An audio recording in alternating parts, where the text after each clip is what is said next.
Students अस्सलाम वालेकुम। Students, उम्मीद करता हूँ कि आपका पेपर आज अच्छा गुजरा होगा। पेपर माशाल्लाह आपका बड़ा आसान था और तकरीबन जो है ना, जितना भी पेपर आपको सब करवाया हुआ था, पेपर आपने आसानी से कर लिया होगा। अब ये इसका एमसीक्यूज हैं, ये आपको मैं सॉल्व करके भेज रहा हूँ। आप अपने जो है ना इसके साथ चेक कर लीजिएगा कि आपके एमसीक्यूज कितने ठीक और कितने गलत हैं। और वैसे एमसीक्यूज थे बड़े आसान से, ठीक है। अब बेटा देखिए, इसका एमसीक्यूज नंबर 1 ये है: if A, B, C are numbers such that A less than B, C less than 0, A not equal to 0, B not equal to 0, then which of the statement is true? AC greater than BC, AC square greater than BC square, or C over A greater than C over B, और AC less than BC। बेटा देखिए, पहला ना ये आपके पास है question number 1 MCQs.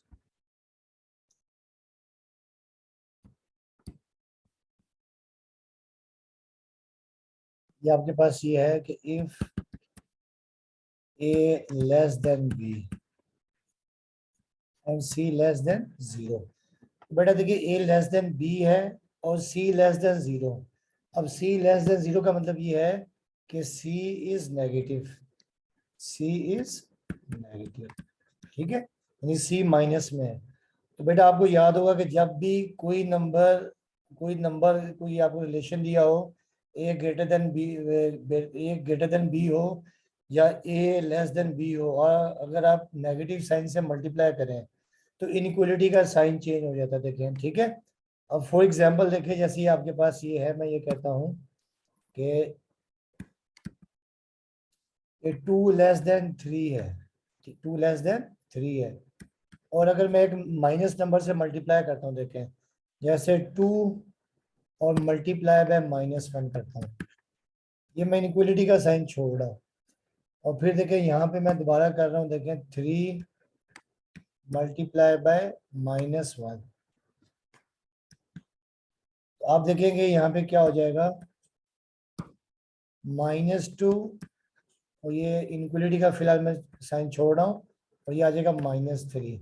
तो आप देख रहे हैं कि -2 -3 से क्या ग्रेटर है, तो यहाँ पे आ जाएगा ग्रेटर देन का साइन। तो बेटा इसमें नहीं, आपने फिर क्या याद रखना है कि जब भी आपके पास ए लेस देन बी हो और सी लेस देन 0, मतलब नेगेटिव नंबर से आपने मल्टीप्लाई करना है, तो इनइक्वलिटी का साइन क्या हो जाएगा, चेंज हो जाएगा। तो ये आपके पास आ जाएगा, इसका रिजल्ट आ जाएगा ए सी ग्रेटर देन बी सी। हाँ, अगर यहाँ सी ग्रेटर देन 0 होता तो फिर ये साइन सेम ही होगा। इसका मतलब ये देखिए, इसका आंसर आ जाएगा, पहले का आंसर आ जाएगा ये फर्स्ट वाला, ठीक है, ए सी ग्रेटर देन बी सी। ये पहले का रिजल्ट ये आ गया, ठीक है। अब आ जाए क्वेश्चन नंबर 2, देखें, पहले का आंसर ये है। अब क्वेश्चन नंबर 2 ये है कि what is the converse of P Q.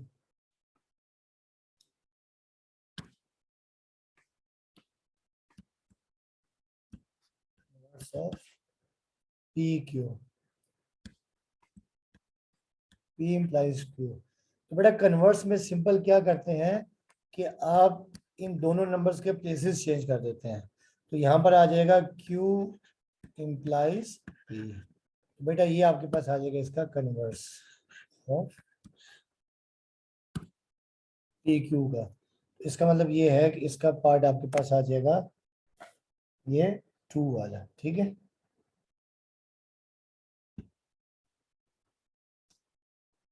अब आ जाए क्वेश्चन नंबर 3 के ऊपर।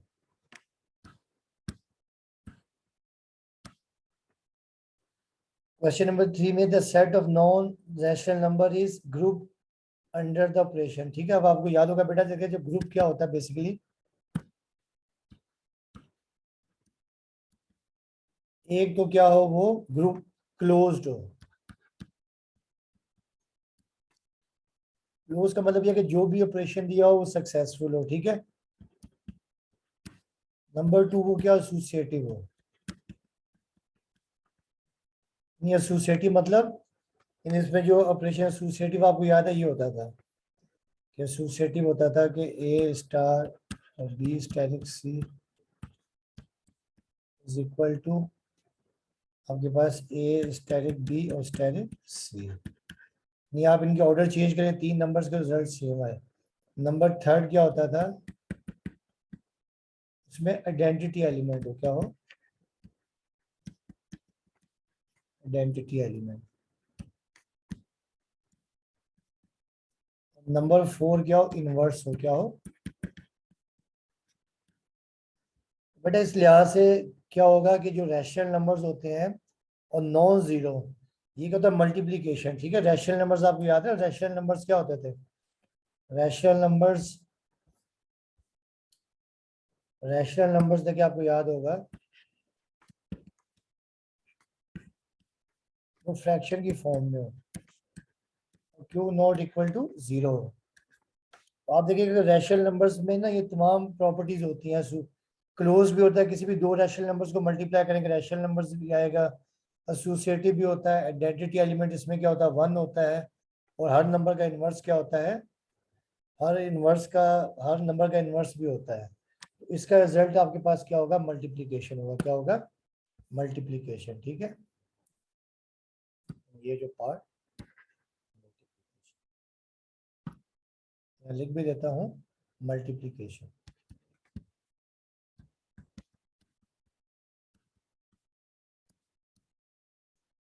अच्छा, अब आ जाए पार्ट 4 के पास।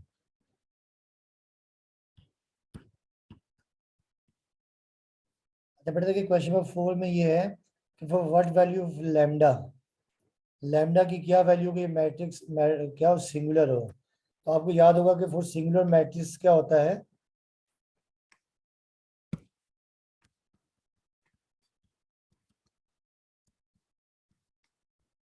सिंगुलर मैट्रिक्स डिटरमिनेंट क्या होता है, जीरो होता है। डिटरमिनेंट क्या होता है, जीरो होता है।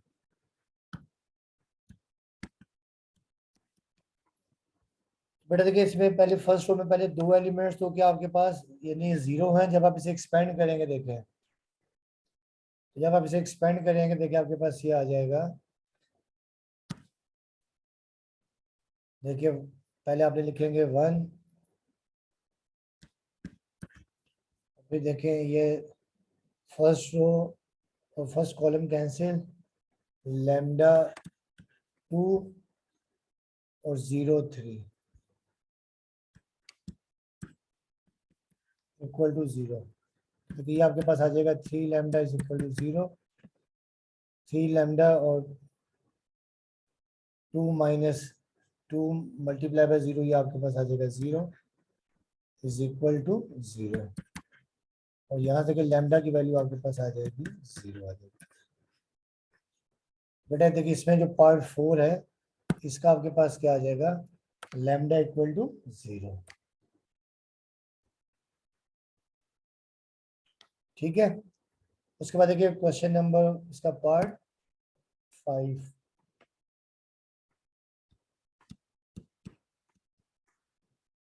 If A is a skew symmetric matrix then, तो अब आपको याद होगा स्क्यू सिमेट्रिक में क्या होता था, स्क्यू सिमेट्रिक में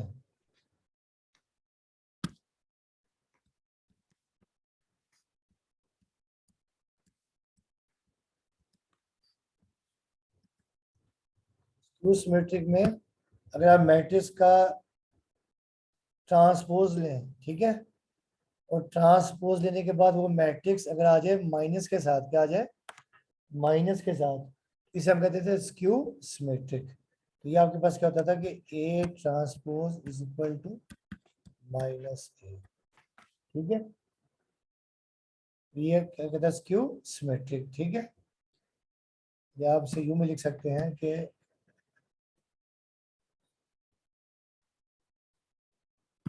मैट्रिक्स को मल्टीप्लाई करने के बाद अगर ये आपके पास आ जाए A is equal to minus A trans, ठीक है, तो ये स्क्यू सिमेट्रिक। या आप इसे यूं भी लिख सकते हैं कि A transpose is equal to minus A. इसमें आपका कौन सा इसका आ जाएगा कि ये इसका पार्ट बी आ जाएगा। ठीक है, ये पार्ट बी आ गया। उसके बाद आ जाए इसका part question number 6।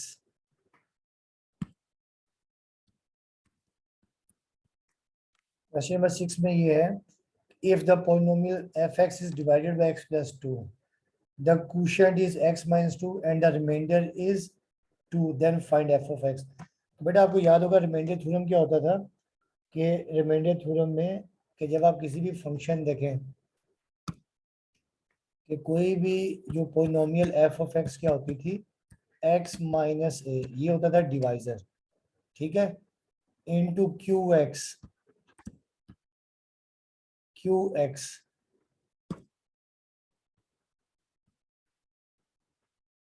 Into qx quotient और प्लस आर रिमाइंडर, ठीक है। तो देखिए जब आप इसको इस हिसाब से सिंप्लीफाई करेंगे, देखिए तो आपके पास f of x,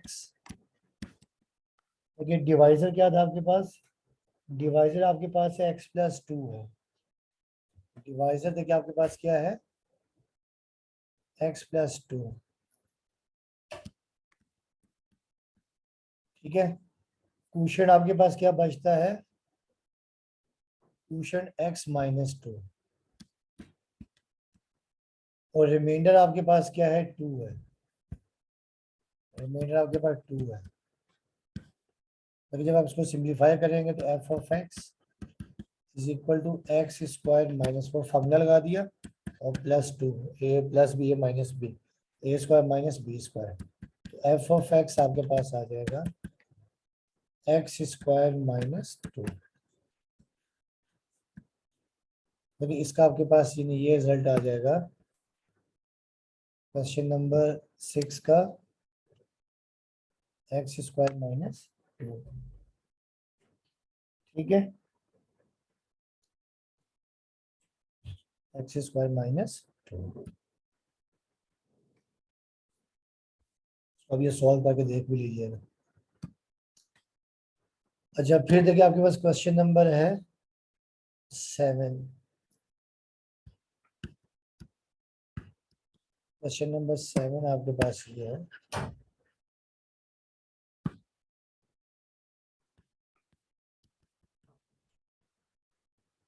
if omega is a cube root of unity then which of the following equation is true।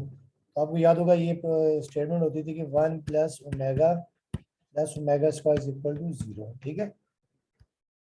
तो अगर ये ओमेगा यानी ओमेगा स्क्वायर 1 इसके क्या होते हैं, रूट्स होते हैं, ठीक है, तो ये स्टेटमेंट ट्रू होती है।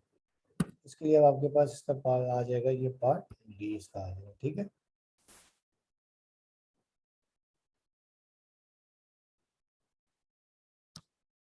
फिर आ जाए क्वेश्चन नंबर 8 के ऊपर।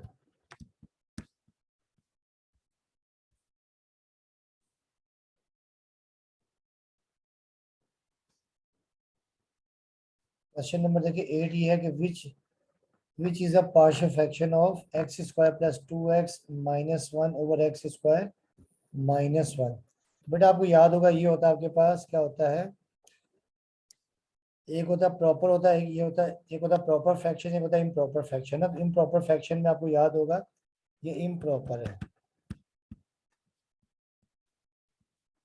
इम्प्रॉपर में आप क्या करते थे कि इसको डिवाइड करते थे, ठीक है। देखिए जब आप इसको डिवाइड करेंगे ना, और देखिए जो सबसे आसान रूल ये इसका टेक्निक ये होती है, आप इनके ले लेंगे एलसीएम, ठीक है। तो जब आप एलसीएम ले लेंगे ना तो आप देखेंगे कि आपके पास इसका जो पार्ट डी जो है, देखें 1 plus 1 over x minus 1 over 1 into x plus 1, आप इसका एलसीएम ले लेंगे, देखिए लास्ट वाले का, देखिए लास्ट वाले का जब आप एलसीएम लेंगे तो आपके पास देखिए ये आएगा,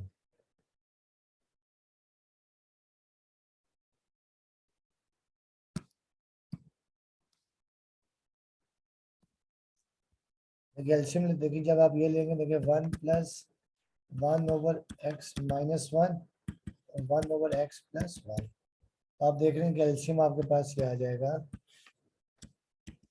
x minus 1 into x plus 1। अब यहाँ पर तो यही आ जाएगा, ठीक है, नीचे 1 है तो ये आ जाएगा एक्स स्क्वायर माइनस 1, और यहाँ आपके पास आ जाएगा देखिए एक्स प्लस 1, और यहाँ पर आ जाएगा आपके पास एक्स माइनस 1, ये 1 से 1 कैंसिल, देखिए ये आपके पास आ जाएगा एक्स स्क्वायर और ये +2x, ये -1 ओवर x² -1। इसका मतलब कि ये आपके पास इसका रिजल्ट ये आ जाएगा। और ये कौन सा है, ये लास्ट वाला है, ठीक है, ये आपके पास आ जाएगा।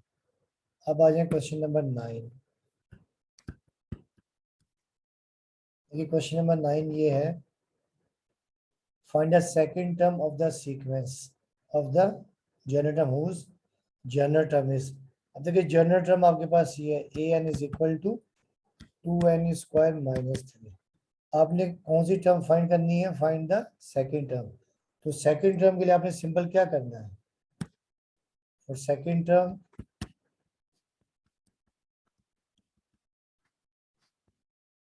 आपने n पुट कर देना है 2, put n is equal to 2, ठीक है। देखिए जब आप n2 पुट करेंगे,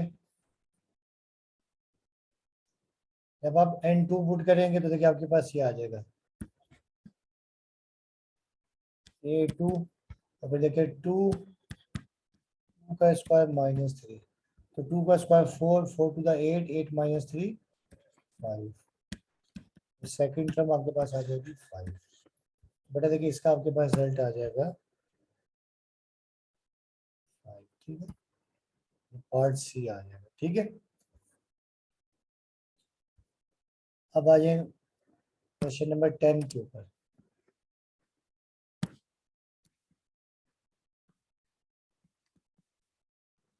देखिए पार्ट 10 ये है कि सम ऑफ इन्फिनिटी आपके पास ये है, सम टू इन्फिनिटी है 2/3, और ए आपके पास है 2/7। तो क्या कह रहे हैं कि in an infinite progression then the common ratio is. तो बेटा आपको याद होगा इसमें फार्मूला होता था, एस इन्फिनिटी का फार्मूला होता था, S infinity is equal to a/1 - r, ठीक है बेटा। अब देखिए यहाँ आपके पास एस इन्फिनिटी गिवन है 2/3, ए आपके पास गिवन है 2/7 over 1 - r।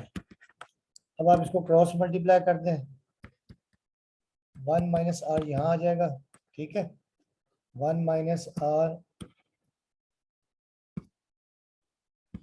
Into 2/3 is equal to 2/7।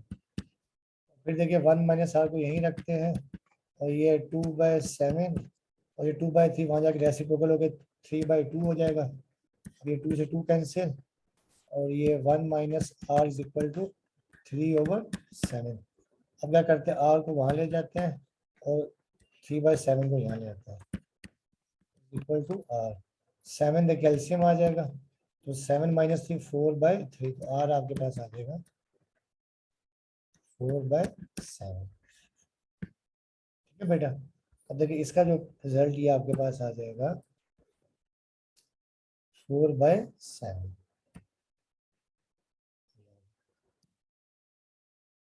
अब आ जाए क्वेश्चन नंबर 11 के ऊपर। देखिए क्वेश्चन में 11 ये है कि for what values of x the binomial expansion, ये आपका बाइनोमियल एक्सपेंशन है 1 - x/2 1 is convergent, is convergent। बेटा देखिए कन्वर्जन का मतलब ये होता है, कन्वर्जन का मतलब ये होता है आपका रिजल्ट आ जाए कन्वर्जन,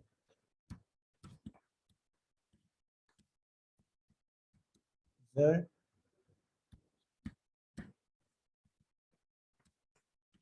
अदर देन इन्फिनिटी, ठीक है। आई बात समझ में, देखिए जैसे ये होता है ना आपके पास, ठीक है, जैसे ये 1/2 है, 1/3 है, 1/4, 1/5, 1/6, 1/7, ये जीरो की तरफ बर्ज करता है, ठीक है। और इसके बजाय देखिए 1 2 3 4, ये इन्फिनिटी की तरफ जाता है, इसे हम कहते हैं डाइवर्जन। इसे क्या कहते हैं, डाइवर्जन, डाइवर्जन, ठीक है।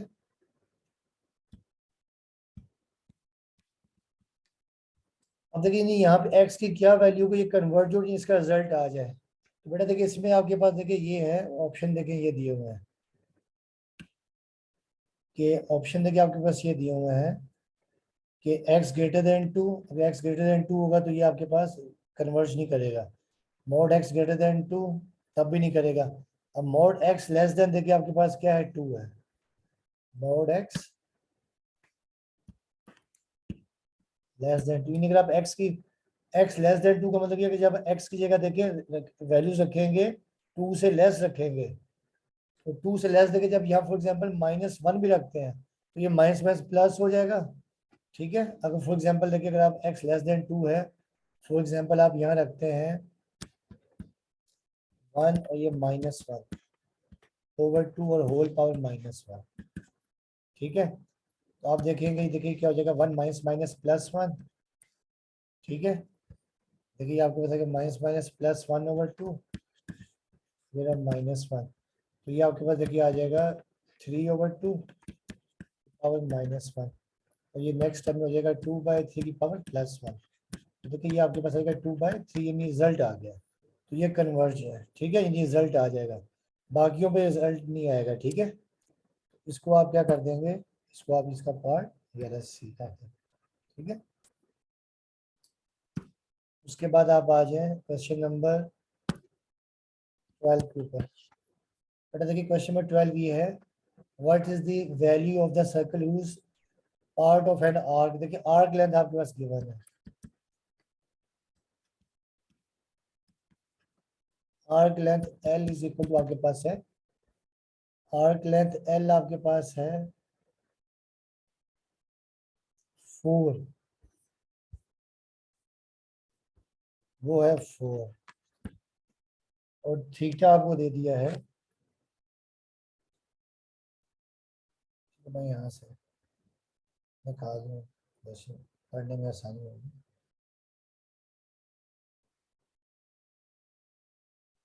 थीटा आपको दे दिया है π/2। आपको कह रहे हैं कि आपने व्हाट इज द रेडियस। बेटा आपको याद होगा फॉर्मूला होता था कि we know that L is equal to r theta. ठीक है, अब यहाँ पे L आपके पास 4 है और आपने फाइंड किया थीटा π/2 है। बेटा देखिए यहाँ से आपके पास r आ जाएगा 4⁸ ओवर पाई। बेटा देखिए इसका आपके पास रिजल्ट आ जाएगा 12 का आ जाएगा, 12 का आ जाएगा आपके पास 8 ओवर पाई। ठीक है,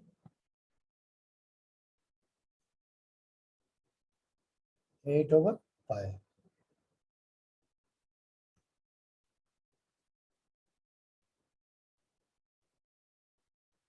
ठीक है, फार्मूला जिसको आर थीटा है, L 4 है, R आपको फाइंड करना थीटा π/2 है, तो क्रॉस मल्टीप्लाई 2 4 8 ओवर पाई, तो ये आपके पास आ जाएगा। ठीक है, अब आ जाए क्वेश्चन नंबर 13 के ऊपर। जैसे कि क्वेश्चन नंबर 13 है, if D is equal to, आपके पास ये गिवन है, D आपके पास है -5√5/2 है। ठीक है, तो क्या कह रहे हैं कि what is the value of tangent theta. तो बेटा आपको याद होगा, देखिए ये जो वैल्यू होती है ना, ये बेसिकली क्या होता है, ये आपके पास होता है x, y। यहाँ आपके पास x की वैल्यू है -5 और y आपके पास है 5√2। बेटा आपको याद होगा कि वी नो दैट जो tan थीटा होता है ना, होता है परपेंडिकुलर ओवर ये, जैसे कि है ये y होता है, ये x होता है। ठीक है, ये थीटा, तो tan theta perpendicular over base, तो परपेंडिकुलर y ओवर x। यहाँ देखिए टेंजेंट थीटा परपेंडिकुलर y आपके पास है 5√2 है, और x है -5, ये कैंसिल, तो टेंजेंट थीटा आपके पास आ जाएगा -√2 आ जाएगा। इसका बेटा ऑप्शन ये हो जाएगा आपके पास पार्ट डी वाला। ठीक है, अब आ जाए क्वेश्चन नंबर 14 के ऊपर।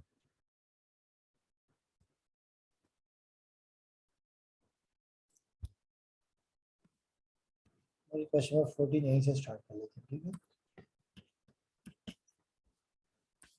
देखिए क्वेश्चन नंबर 14 ये है कि if n combination 4 is equal to n combination 10 है। n combination 4 is equal to n combination 10, n की वैल्यू क्या होगी?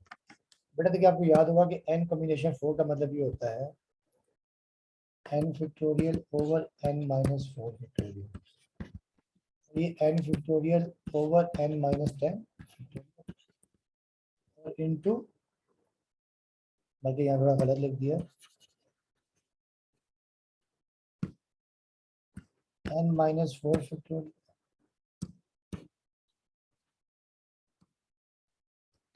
n factorial over n minus 4 factorial into 4 factorial, और यहाँ पर भी 10 फैक्टोरियल आएगा। आपको याद होगा इसका फार्मूला होता है n कॉम्बिनेशन r का n factorial over n minus r factorial into r factorial. ठीक है, अब इसको सॉल्व करते हैं, देखें अब n फैक्टोरियल n फैक्टोरियल तो हो जाएगा कैंसिल। ठीक है, उसको मैं जैसे टोटल भी कर लेता हूँ, n minus 4 factorial into 4 factorial और ये n minus 10 factorial into 10 factorial. बेटा देखिए n आपको याद होगा कि n फैक्टोरियल का मतलब देखिए ये होता है, n फैक्टोरियल का मतलब होता है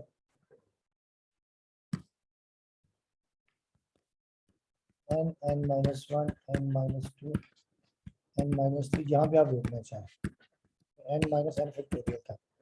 इसको मैं क्या करूँगा, देखिए n माइनस 4 फैक्टोरियल, जबकि यहाँ पे n माइनस 10 है, तो ये n minus 4 n minus 5 n minus 6 n minus 7 n minus 8 n minus 8 n minus 9 n minus 10 factorial तक मैं रोक दूंगा। ठीक है,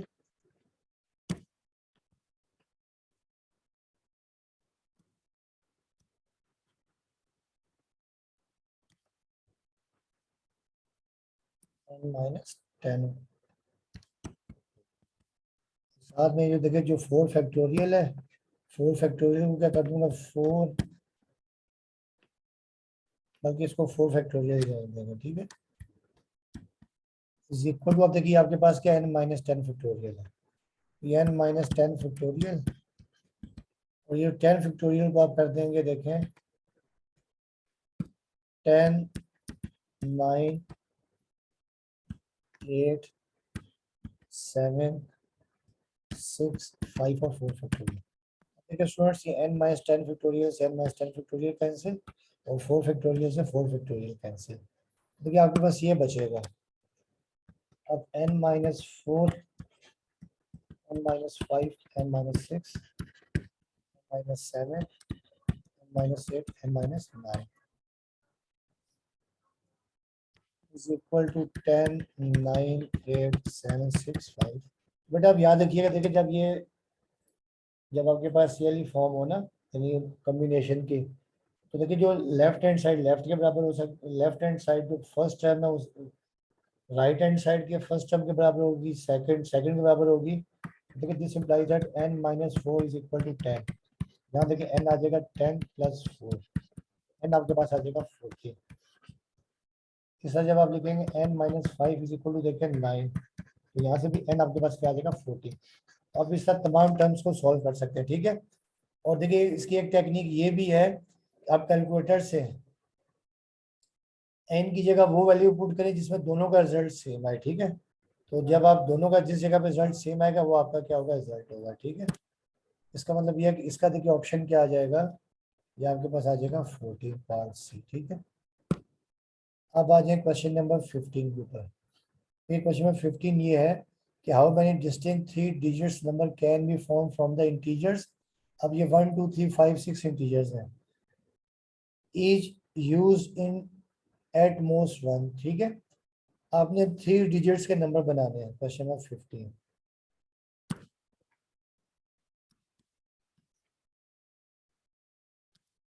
15 अगेन डिजिट्स ये हैं 1 2 3 4 5 6, एंड आपके पास है 6 और 3 digits number.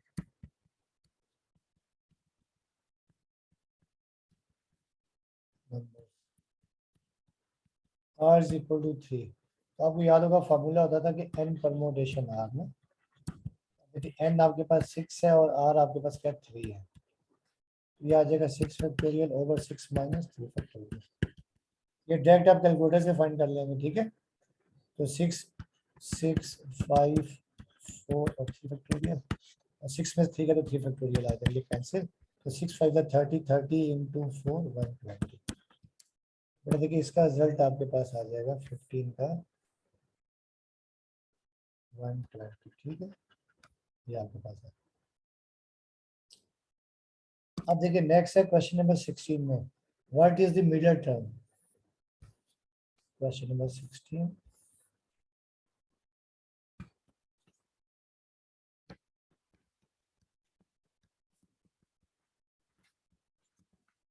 middle term of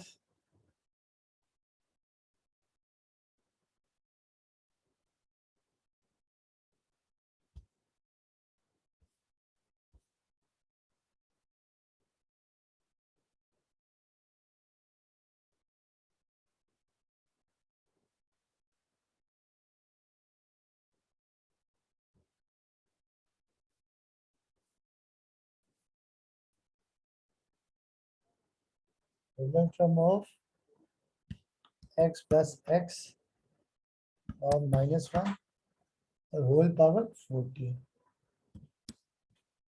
but आपको याद होगा मिडिल टर्म का फॉर्मूला ये होता था 1 + 2/2 इफ n इज इवन। अगर n इवन हो तो एक ही मिडिल टर्म होती थी n + 2/2, और ऑड हो तो 2 मिडिल टर्म होती थी। तो अब देखिए n आपके पास कितना है 14 + 2/2, ठीक है। तो 14 + 2 16/2, आपका 8 टर्म आ जाएगा, ठीक है। इसका रिजल्ट आपके पास आ जाएगा 8, 16 का रिजल्ट आपके पास आ जाएगा 8, ठीक है। अब उसके बाद देखिए क्वेश्चन नंबर 17 है।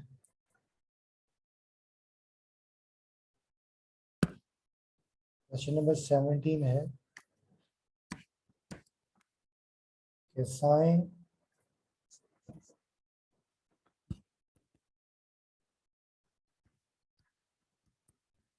Over 2 pi minus alpha is equal to. तो बेटा देखिए आपको याद होगा, देखिए फिर साइन, देखिए फिर 3 मल्टीप्लाई बाय पाई/2 माइनस अल्फा। आपको याद है चैप्टर 10 में बताया हुआ था कि जब भी क्या होता है कि 90 के साथ ऑड नंबर होता है, क्या होता है ऑड नंबर, ठीक है। तो ट्रिग्नोमेट्रिक फंक्शन चेंज हो जाता है को ट्रिग्नोमेट्रिक में, क्या हो जाता है को ट्रिग्नोमेट्रिक में, ठीक है। और को ट्रिग्नोमेट्रिक का मतलब ये है कि साइन चेंज हो जाएगा किसमें कॉस में। तो ये आपके पास आ जाएगा कॉस अल्फा। फिर आपने साइन चेक करना है कि साइन आया प्लस है या माइनस है। बेटा देखिए ये है 0, ये पाई/2, ये पाई, ये 3 पाई/2 और ये 2 पाई। तो आपको याद होगा, देखिए क्या है 3 पाई/2 यहाँ आता है, 3 पाई/2, 3 पाई/2 माइनस अल्फा, ठीक है। तो ये आपके पास आ जाएगा किसमें थर्ड क्वाड्रेंट में। तो थर्ड क्वाड्रेंट में साइन क्या होता है नेगेटिव, तो ये आ जाएगा माइनस कॉस अल्फा। बेटा इसका देखिए आपके पास आ जाएगा पार्ट डी वाला। अब देखिए क्वेश्चन नंबर 18 है।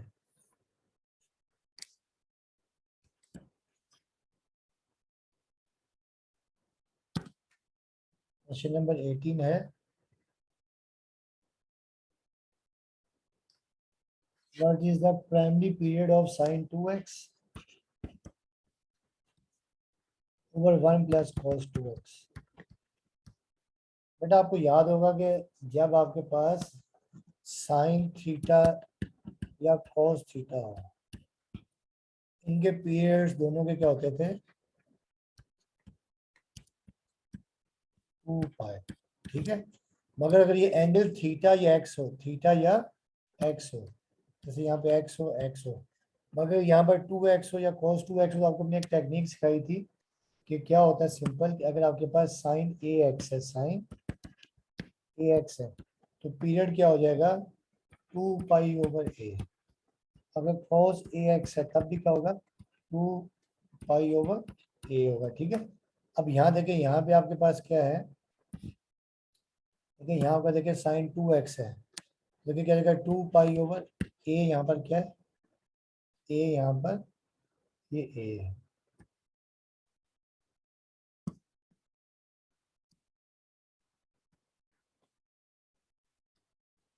ये 2 पाई ओवर ए अगर 2 है तो 2 से 2 कैसे, पीरियड आ जाएगा पाई, ठीक है। तो यहाँ पे इसका रिजल्ट आ जाएगा पाई, 18 का रिजल्ट आपके पास आ जाएगा, इसको टिक कर देंगे, कौन सा, पाई वाला, ठीक है। अब आ जाए इसका क्वेश्चन नंबर 19। देखिए 19 में क्या दिया हुआ है कि ladder makes an angle of 30 with the wall of height 8 metre. 19 में देखिए क्या दिया हुआ है, एक लैडर है, ये वॉल है, ठीक है, और ये लैडर एंगल बना रही है 30 डिग्री का, और वॉल की हाइट कितनी, 8 मीटर है। क्या करें, what is the length of the ladder, यानी लेंथ ऑफ लैडर हम सपोज कर लेते हैं x। तो आपको याद है कि वी नो दैट, देखिए साइन थीटा क्या होता है, परपेंडिकुलर ओवर हाइपोटेन्यूज। ये 12.3 का क्वेश्चन तो ठीक है। तो साइन 30 है, 30 डिग्री, परपेंडिकुलर आपका 8 मीटर और हाइपोटेन्यूज x है। साइन 30 होता है 1/2 और 8 मीटर होगा x, क्रॉस मल्टीप्लाई करते हैं x, यहाँ आ जाएगा 8 × 16 मीटर आ जाएगा। इसका रिजल्ट आपके पास आ जाएगा ये 16। अब देखिए लास्ट क्वेश्चन है, what is the value of sine inverse -1/2।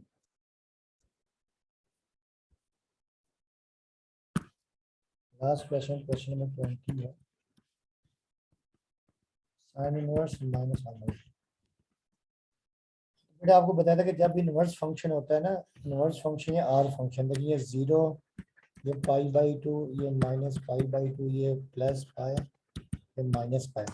Inverse function में क्या होता है कि जो, क्योंकि इनवर्स फंक्शन को हमने 1 to 1 बनाना होता है, वैसे ये 1 to 1 फंक्शन नहीं होता। उसको 1 to 1 बनाने के लिए इसकी डोमेन को रिस्ट्रिक्ट करते हैं, ठीक है। रिस्ट्रिक्शन लगाने के बाद जो है ना, एंगल आपने यहीं पर लेना है। तो साइन जो है ना हमेशा इसके दरमियान होता है, जो साइन है, साइन इनवर्स यहाँ पर होगा, इनवर्स इन दोनों क्वाड्रेंट के दरमियान होगा, ठीक है। तो साइन इनवर्स -1/2 जो है, ये क्या हो जाएगा, हो जाएगा -5/6। आपको याद है कि साइन इनवर्स 1/2 तो पाई/6 होता है, मतलब क्योंकि ये -1/2 है तो ये माइनस है ना, बाहर भी निकाल सकते हैं, तो ये हो जाएगा -π/6, ठीक है। इसका बेटा रिजल्ट दिया आ जाएगा, तो कर लेते हैं हम लोग, -π/6, ठीक है।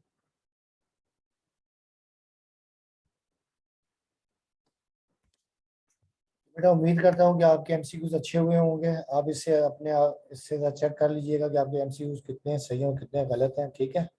और फिर मुझे बताइएगा, ठीक है। ओके, अल्लाह हाफिज़।